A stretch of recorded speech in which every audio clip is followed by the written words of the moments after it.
తీసుకెళ్ళండి రా ఎక్కడన్నా మార్చండి రా బాబు అంటూ ఉంటారు. అలాగే ఈ కథలో కూడా ఈ పర్టికులర్ దాంట్లో ఒక మాట అనేస్తూ ఉంటాం కదండి, ఆటోమేటిక్గా ఎవరో ఒకరు ఏదో చెప్తూ ఉంటాం, ఖర్చు ఏముంది దానికి మాట అనడానికి అనేస్తూ ఉంటాం. అదే కావాలని పెట్టారనమాట.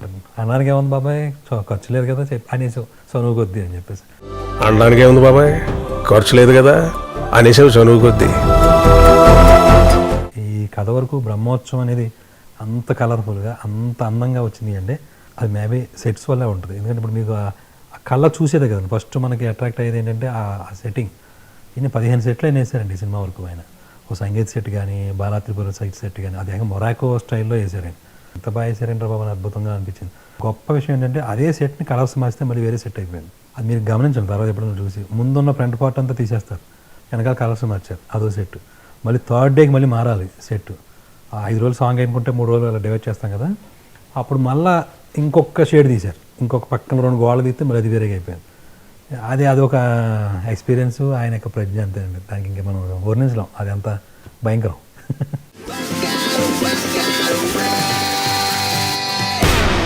సంగీతంలో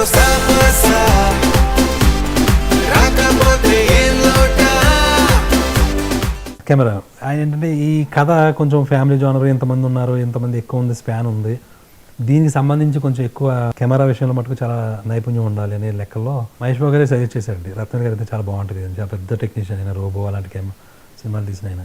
సో డెఫినెట్గా హెల్ప్ అవుతారని చెప్పేసి అంటే డెఫినెట్గా చూడండి, ఎంత విజువల్స్ ఎంత చక్కగా ఎంత బాగున్నాయి అనిపించింది.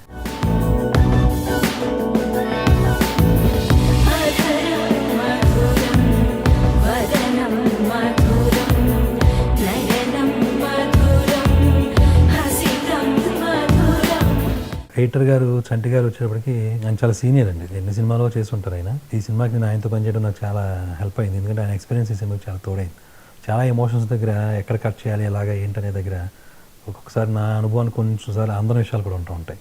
అలాంటి టైంలో ఆయన చేసిన హెల్ప్, ఆయన యాజ్ ఎడిటర్గా ఈ కథలో ఒక పార్ట్ అవ్వడం, అది మాకు చాలా గొప్ప విషయం. బతుకు బాగా కోరుకుంటుంది, ఊరు పరువు కోరుకుంటుంది, రెండు లేవని తెలిసింది ఇక్కడ. అయినా బతకడం అంటే ఒకళ్ళనొకళ్ళు నమ్ముకోవడం, అమ్ముకోవడం కాదు. ప్రొడ్యూసర్ గారు పివిపి గారు వస్తే నేను ఆయనకి కథ వచ్చి 2015 విజయదశమికి చెప్పాను. విజయదశమి ఆ రోజు పండుగ, విజయదశమి ఇక్కడే ఆఫీస్లోకి వచ్చి కథ చెప్పాను. ఆయన అన్నారు అన్నమాట, ఇది మనమే చేస్తాం చూడు, ఎందుకంటే మంచి టైంలో చెప్పాను నాకు కథ అన్నారు. నిజంగా అనుకున్నట్టుగానే అలాగే అన్నీ జరిగి చక్కగా నెక్స్ట్ టైం ఫుల్ నేరేషన్ ఇచ్చినప్పుడు ఈ కథలో ఎంతమంది ఉంటారు, ఎంతమంది జనం ఉంటారు, రోజు సెట్లో అసలు ఏమంటారు కలకలాడిపోతూ ఉంటుంది.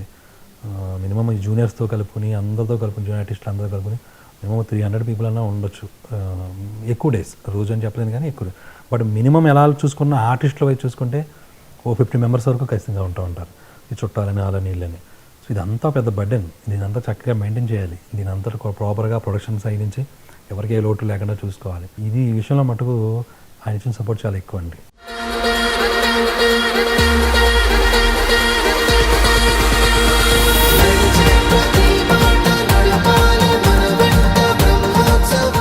రాజసుందరం గారు కొరియోగ్రఫీ, 2 పాటలు వచ్చి దినేష్ గారు చేశారు. ఇది బాలా త్రిపుర ఒకటి, ఈ జర్నీ సాంగ్ ఒకటి. ఫస్ట్ సాంగ్ ఏదైతే ఉందో సంగీతం అదే, దాంతో ఫస్ట్ స్టార్ట్ చేసాం. సో అది రాజసుందరం గారు. అసలు నాకు ఫస్ట్ ఐడియా లేదు, ఇది వీళ్ళందరితోనూ డ్యాన్స్ చేయించాలని కొంచెం అనుకోలేదు నిజంగా.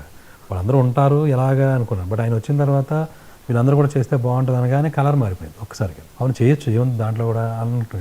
సో అలాగే రాజసుందరం గారు వచ్చి కథలో మధురం మధురం అనే ఒక బిట్ సాంగ్, ఒక ఐస్ డ్యాన్స్ అని ఒక బిట్ సాంగ్, కోలాటం, ఇలాంటి మెయిన్ సాంగ్స్ కాకుండా కూడా చిన్న చిన్న బిట్స్ ఉన్నాయి, అన్నీ రాజసుందరం గారే చేశారు. ఆయన ఎక్స్పీరియన్సు, మళ్ళీ ఆయనకున్న ఒక విజను, ఈ మొత్తం కథలో ఇవి ఇవ్వడాలంటే దీన్ని ఎలా ట్రీట్ చేయాలి అనే ఒక ఇది, మీ ఇద్దరం ఆ ట్రావెల్ అయిన విధానం. ఆయన నాకు చాలా మంచి ఫ్రెండ్ అండి, చాలా బెస్ట్ ఫ్రెండ్ ఆయన. సో నాకు ఏంటంటే కొంచెం ఫ్రీడమ్ ఉంటుంది ఆయన దగ్గర ఏదైనా చెప్పడానికైనా ఏదైనా తీసుకోవడానికైనా. అలాగే దినేష్ మాస్టర్ కూడా ఆయన సినిమాలో కూడా నేను చేశానండి ఆయనతోటి. ఆయన చాలా సహజంగా చాలా సింపుల్గా ఉంటారు ఆయన అంటే బాలా త్రిపుర సాంగ్, అది ఆ స్టెప్ కూడా కంపోజ్ చేసి చూపించారు, అది ఎంత బాగా నచ్చిందంటే అంత బాగా నచ్చింది. ఇంకా తర్వాత ఆయనతో కూడా మంచి ట్రావెల్ ఉంది, ఇద్దరు కూడా చాలా good part of this movie. Bala Tripura Mani నడుం తిప్పుకుని అలా ఎలా కదిలింది, చూసే వెన్నుపూస తానో వెన్నపూస అనే ఎలా తెలిసింది. వెన్నెల కిషోర్ గారి గురించి చెప్పాలంటే సెకండ్ హాఫ్లో వస్తారండి ఆయన. వీళ్ళు ఎతికే చుట్టాలు ఆయన ఒక చుట్టం అనమాట. సో ఆయన రావడంతో సెకండ్ హాఫ్లో మంచి ఒక ఊపు, అంటే మీన్ సో ఆ చిన్న ట్రాక్ ఒకటి ఉంటుంది నేను చాలా బాగా చేశాడండి. 7th generation వెతుకుతున్నారా? వింటానికి కొంచెం స్టూపిడ్ గా లేదు. ఇదిగో చుట్టాలతో ఇదే ప్రాబ్లం వచ్చేది. ఎప్పుడు ఎవరి గురించి చెప్పుకోరు. స్టేటస్ కింద బాగుంది, ఫేస్బుక్ లో పెట్టు, నాకు చెప్పు. అయినా ఇలా రోడ్డు మీద పడి తిరుక్కుంటూ చుట్టాలు వెతికే ఐడియా ఎవరిచ్చారు భయ్యా? నేనే. Pink devil. కాశీలో ఇష్టం మీద ఏదో ఒకటి వదిలేస్తున్నట్టు కదా భయ్యా, దాన్ని వదిలేద్దాం భయ్యా, మన ఇద్దరం వెంచక ఇంటికి వెళ్ళిపోవచ్చు. కాజల్కి వస్తే ఈ కాజల్కి మీ క్యారెక్టర్ ఇది అని చెప్పినప్పుడు ఆ అమ్మాయి కొంచెం ఫస్ట్లో ఇది ఓకేనా అండి, కరెక్టేనా అది అంటే చాలా సున్నితమైన విషయం అండి, చాలా జాగ్రత్తగా హ్యాండిల్ చేయాలి ఆ అమ్మాయి క్యారెక్టర్ని. సో నేను మళ్ళీ ఎక్స్ప్లెయిన్ చేయగానే ఆ అమ్మాయి చాలా బాగా కన్విన్స్ అయింది, ఆ అమ్మాయి చాలా బాగా చేసింది ఆ క్యారెక్టర్. అంటే ఆ అమ్మాయి చేయకపోతే అది కష్టం, అలాంటి బాడీ లాంగ్వేజ్ అలాంటిది ఇవ్వకపోతే అది కొంచెం వేరేగా వెళ్ళే అవకాశం ఉంటుంది. బట్ ఆ అమ్మాయి దాన్ని చాలా అంటే ఇప్పుడున్న కాంటెంపరీ గర్ల్కి అమ్మాయి ఒక రిప్రజెంటేటివ్ లాగా ఉంది. అంటే ఒక ఊగిసలాట మనస్తత్వం అనేది ఉంటుంది ఎవరి విషయంలో కానీ. అంటే నిలకడలేదు ఈ విషయం దగ్గర, ఇది అనుకుంటే మళ్ళీ ఇమ్మీడియట్గా అది పోద్దామని ఇంకో భయం. ఈ రకరకాలు ఉంటాయి. ఇప్పుడు బయలుదేరింది ఆ అమ్మాయి, ఎక్కడి నుంచో ఆస్ట్రేలియా నుంచి వస్తుంది ఆ అమ్మాయి ఈ సినిమాలో. వచ్చిన తర్వాత ఇమ్మీడియట్గా ఫాదర్ చెప్పే డైలాగులు ఏంటంటే వచ్చే ముందు ఎందుకు వస్తున్నానని ఆలోచించాను, వచ్చిన తర్వాత ఎందుకు వచ్చానని ఆలోచిస్తాను అంటూ ఉంటుంది. పైగా నువ్వు వచ్చావు, నువ్వు రావటం ఓకేనా నాన్న, లేదా నేను ఒక్కదాన్ని శుభ్రంగా ఆలోచించుకుంటా నా గురించి నేను వచ్చేదాన్ని కదా అని. ఇలా ఒక చిన్న ఇండివిజువాలిటీ మెయింటైన్ చేస్తూ ఉంటుంది ఆ ఊగిసలాట క్యారెక్టర్. అది చాలా చాలా జాగ్రత్తగా చేయాల్సిన విషయం అది. సో అది బాగా చేసింది అమ్మాయి. మనం మొదటిసారి చూసిన కానీ వాళ్ళు చాలా బాగున్నాం, దాంతో నేను చాలా బాగున్నాను, జీవితాంతం భరించడానికి రెడీ. నువ్వు ఓకే అండి. సమంత క్యారెక్టర్, సమంతకి ఏంటంటే పీపుల్ అంటే ఇష్టం బాగా. So she always meets the people అనే ఒక చిన్న కాన్సెప్ట్ అమ్మాయిది. ఆ అమ్మాయి కూడా చాలా అంటే ఆ పర్ఫార్మెన్స్ విషయంలో ఇద్దరు పోటీ పడ్డారు. ఇద్దరు కాకుండా పక్కన పెడితే ప్రణీత, ఆ అమ్మాయి ఏంటంటే మరల క్యారెక్టర్ చేస్తుంది. ఆ అమ్మాయి ఒక సెపరేట్ ఏమంటారు జోన్ ఈ కథ వరకు.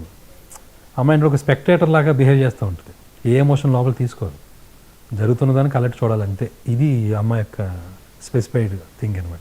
సో అమ్మాయి చాలా బాగా చేసింది, ప్రణీత కూడా. సో ముగ్గురు వాళ్ళ రోల్స్కి చాలా బాగా ఫిట్ అయ్యారు. సో చాలా బాగుంది. నువ్వు చూడాలనుకున్నప్పుడే చూడు, నువ్వు చూసినప్పుడే అంటాను. నిన్ను చూస్తే ఇక్కడే ఉండిపోవాలనిపిస్తుంది. మీ ఇంట్లో ఉండిపోవచ్చా? బొత్తుకి ఈ అమ్మాయి కూడా కొత్త పాత లేదు నీకులాగే. నువ్వు ఎందుకు కమిటెడ్ అవు తెలియదు కానీ నువ్వు అనుకున్నంత గొప్ప ఫిగర్ ఏం కాదు.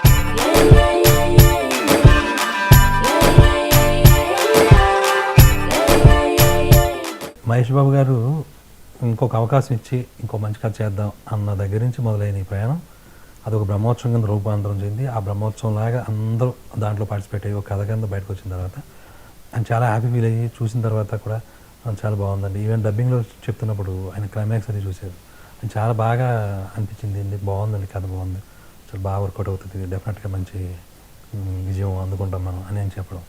సో మెయిన్గా ఏంటంటే అండి, ఇంతమంది జనాలు ఇంతమందిని నేను ఒక యాజ్ ఎ డైరెక్టర్గా వాళ్ళ దగ్గర నుంచి ఏదైనా రాబట్టుకోవాలనుకున్నా, ఏదైనా చేయాలనుకున్నా, ఎందుకంటే అది అంత ఈజీ విషయం కాదు డెఫినెట్గా. ఎందుకంటే నాకు ఎక్స్పీరియన్స్ నాకే అనిపించింది, ఏమో ఇలాంటి కథ మళ్ళీ వస్తుందో ఇంతమందితో చేయగలుగుతానో లేదో కూడా నాకు తెలియదు. కానీ ఇంతమందిని మెయింటైన్ చేయడంలో, ఇంతమందిని అందరినీ సమన్వయపరుచుకుని వెళ్ళడంలో మటుకు నాకు బాగా సపోర్ట్ ఇచ్చింది మహేష్ బాబు గారు. ఎందుకంటే ఆయన వచ్చి ముందు వీళ్ళందరూ ఉన్న ఆ పర్టికులర్ ఎన్విరాన్మెంట్ని చాలా ఈజీ చేసేవారు.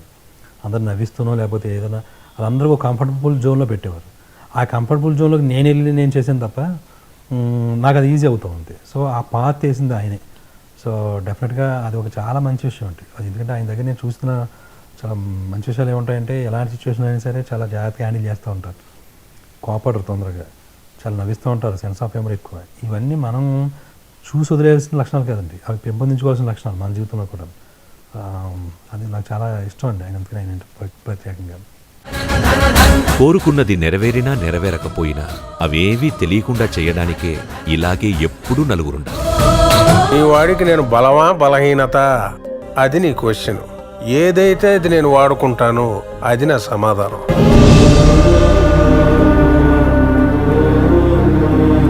నేను నమ్మిన ధర్మం కరెక్టే కదా. భలేవారు నాన్నగారు, మీరు ఏది నమ్మినా కరెక్టే. మరెందుకు వెళ్ళిపోయాడు రాడు?